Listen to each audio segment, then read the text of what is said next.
6 March আমাদের কাছে আসিয়া নামে 8 বছরের একটা বাচ্চা আসে। প্রথমে বাচ্চাটা মাগুরা সদর হাসপাতালে যায়, সেখান থেকে ফরিদপুর মেডিকেল কলেজ হসপিটাল এবং পরবর্তীতে ঢাকা মেডিকেল কলেজ হাসপাতালে আসে। ঢাকা মেডিকেল কলেজ হাসপাতাল প্রথমে গাইনি বিভাগে এসে ভর্তি হয়। তো পরবর্তীতে তাকে তার অবস্থা আশঙ্কাজনক হওয়ায় তাকে শিশু বিভাগের আইসিইউতে ট্রান্সফার করা হয়। বাচ্চাটা এখন শিশু বিভাগের আইসিইউতেই আছে। তো বাচ্চাটার পরিস্থিতি এখন আসলে একটু খারাপের দিকেই।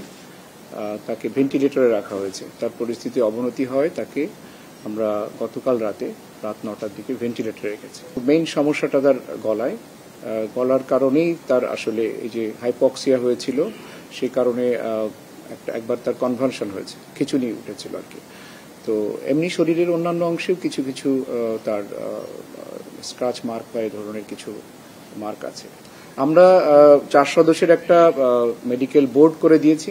আজকেই এই মেডিকেল বোর্ড বসবে। রোগীর জন্য যা যা ভালো হয় আমরা চেষ্টা করব, বোর্ড যেভাবে রিকমেন্ড করবে, এবং আমরা বলে দিয়েছি যে এই বাচ্চার চিকিৎসার জন্য আমরা সর্বতভাবে চেষ্টা করব এবং ফ্রি অফ কস্ট তার যেসব জিনিস লাগবে, ওষুধপত্র আমরা হাসপাতাল থেকে প্রোভাইড করব। আমাদের সোশ্যাল ওয়েলফেয়ার ডিপার্টমেন্টকেও বলা আছে, তারা এটা ফ্রি অফ কস্ট চিকিৎসা ইস্যু করবে।